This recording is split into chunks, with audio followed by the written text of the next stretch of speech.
Vamos lá, vamos resolver agora a lista de aplicações das leis de Newton. Nós vamos começar a solução com a questão 3. Vou ajeitar ela aqui e vamos lá.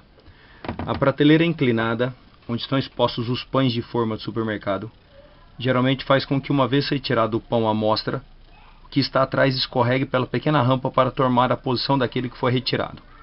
Em algumas ocasiões, no entanto, ao retirar-se o pão que está na frente, o de trás permanece em repouso no seu local original. Isso se deve à força de atrito, que nesse caso tem o seu módulo igual a quanto? Bom, vamos verificar as forças que estão atuando aqui. Aqui você tem o atrito. Aqui você tem, eu já vou usar direto as componentes PY, PX e aqui a normal.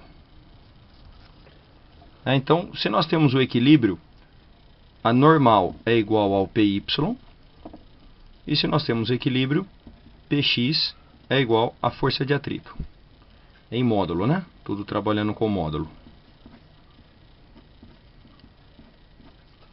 Muito bem, o cara está querendo saber o atrito, então eu só preciso calcular o PX.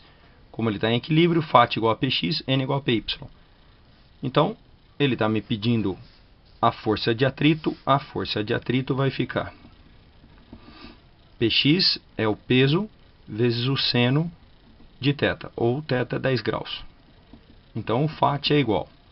O peso, nós temos a massa de meio quilo, então o peso vai dar 5 newtons, pois a gravidade é 10, vezes o seno de 10 graus, que é 0,17.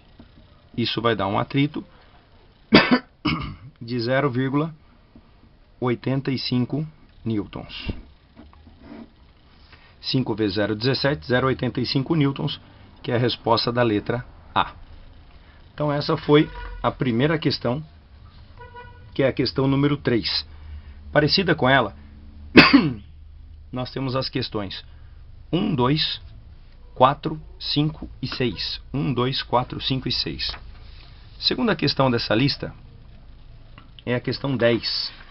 Vamos dar uma olhada na questão 10. Ela é uma escada encostada na parede. É uma questão de somatória. Uma pessoa encostou uma escada na parede conforme a figura ao lado. A escada de massa M e comprimento L, considere que há atrito somente entre o chão. Só tem atrito aqui. E a escada, e que o centro de massa da escada localiza no seu ponto médio. Com base nessas informações, é correto afirmar: é necessário que haja atrito entre o chão e a escada para que ela esteja em equilíbrio. Perfeito. Porque eu tenho aqui o peso da escada, tenho aqui a normal nessa parede, que essa parede não tem atrito.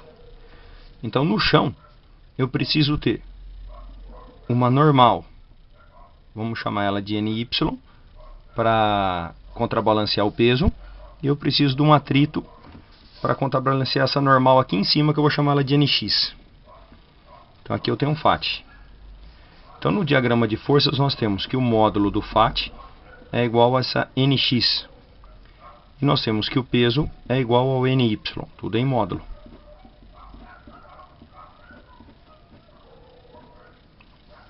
Muito bem. Então a afirmativa 1, é necessário que haja atrito entre o chão e a escada para que esteja em equilíbrio. Verdadeiro. 2. A força que o chão exerce sobre a escada deve ter uma componente vertical de módulo igual ao peso. Perfeito. Verdade, é o NY que nós havíamos colocado. 4. A força que a parede vertical exerce sobre a escada independe do peso desta. A força que a parede vertical exerce sobre a escada independe do peso dessa. Essa força é o NX. O NX é a componente vertical dessa força de contato. Quanto maior for o peso, maior é o NY.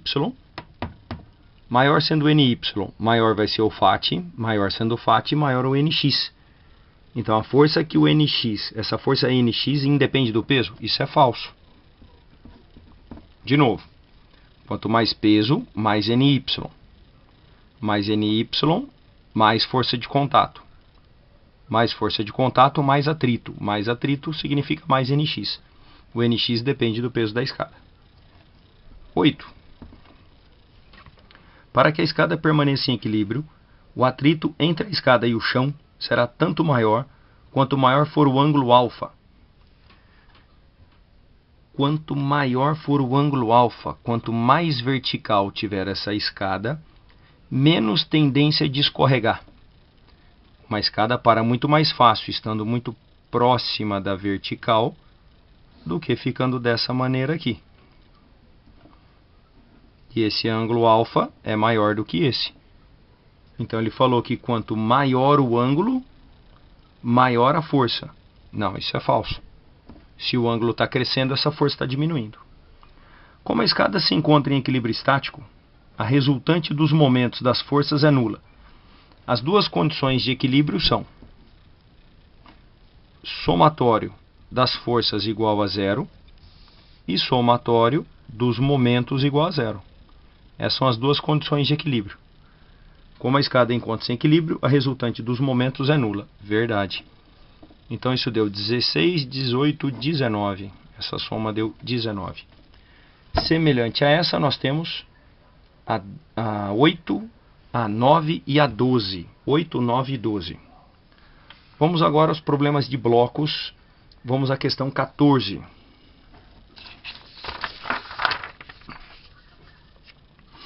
A questão 14 faltou o desenho, então esse seria o desenho relacionado com ela. Uma criança está segurando em um dia de vento uma corda cuja extremidade está presa a um balão de gás, conforme a figura abaixo. As forças que atuam sobre o balão são aquelas representadas em qual alternativa? Muito bem, vamos ver que forças que estão atuando no balão. Primeiro, nós temos o peso do balão. Então vamos colocar o peso do balão. O peso está aqui. Segundo, nós temos a tração nessa corda aqui. Então nós temos a tração.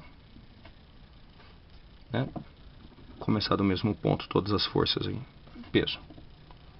Depois nós temos o empuxo, porque é um balão de hélio, mesmo sendo um balão de ar, o empuxo faz com que ele flutue.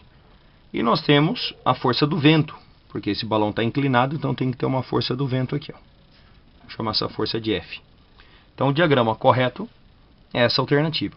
Peso, tração, empuxo e a força F, resposta letra A. Vamos a 15.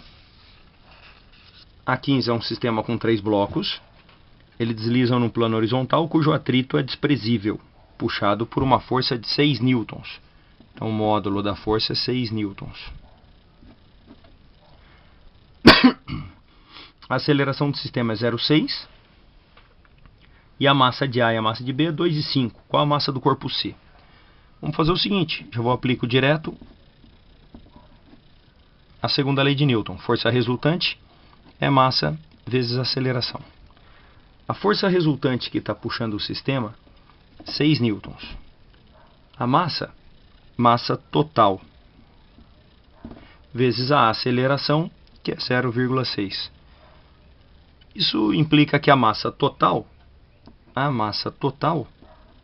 vai dar 10 kg.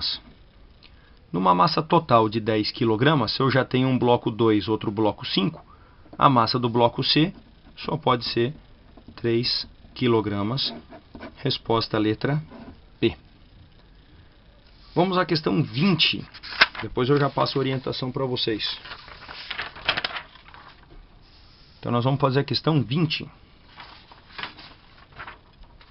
A questão 20 ele diz o seguinte: desconsiderando o atrito, qual é o valor da tensão em newtons no sistema abaixo? Qual é o valor da tensão em newtons no sistema abaixo? Bom, aqui eu tenho um teto, essa polia está presa. Então eu tenho aqui, ó, vamos chamar de A, vamos chamar de B, A e B. Eu tenho peso do A, normal do A. Desculpa, tração do A. Tração do A. Nós temos peso do B e tração. Essa tração, eu vou até tirar a tração A aqui, vou deixar simplesmente T. T e T, porque é a mesma corda. Como o B é mais pesado, a aceleração está para cá. Nós temos a aceleração aqui. Então vai ficar assim, ó. A e B. Vou aplicar a segunda lei de Newton. A tração é mais forte, porque esse cara está subindo acelerado. Então vai ser tração menos o peso de A, massa de A vezes a aceleração. Eu apliquei segunda lei de Newton. No B, eu tenho que peso de B menos a tração, massa de B vezes a aceleração. Somei, corto T com T. O peso de B é 60, o peso de A é 40, a soma das massas é 10 vezes A. Então, 20 é igual a 10A, o A vai dar 2 metros por segundo ao quadrado. Essa é a aceleração. O teste me pediu a tração. Pego a primeira expressão, por exemplo, tração igual a massa de A vezes a aceleração, mais o peso de A. Eu peguei a primeira expressão, joguei o peso para cá. Tração igual a massa do A, 4 vezes a aceleração, que é 2, mais o peso de A, que é 40. Isso vai dar uma tração de 48 newtons. Essa é a tração dessa corda no exercício 20. Bom, semelhante a esses exercícios, nós temos o 13 e o 18. 13 e 18. Vamos à última questão dessa lista, que é a questão de número 16. A questão 16, ele fala o seguinte: uma força resultante de valor constante está atuando sobre um corpo de 1 kg, fazendo com que ele descreva uma trajetória retilínea. Durante a aplicação da força, que dura 3 segundos, a velocidade do corpo passa de 4 para 10 metros por segundo. Qual é o módulo dessa força? Primeiro eu preciso calcular a aceleração. Então, para calcular a aceleração, vou usar a função da velocidade. V igual a V0 mais AT. Então, eu vou colocar aqui que o V vale 10, o V0 vale 4, mais a aceleração que eu vou achar, e o tempo é 3. Passar para cá vai dar 6, a aceleração vai dar 2 metros por segundo ao quadrado. Aí eu aplico a segunda lei de Newton. A força resultante eu estou querendo. A massa desse corpo é 1 kg vezes 2. Então vai me dar uma força resultante de 2 newtons. Um teste com a dificuldade mais tranquila, mais baixa. E o gabarito a letra E. Semelhante a isso, nós temos o 17 e o 19. Então essa foi a solução da lista de aplicações das leis de Newton. Até a próxima lista.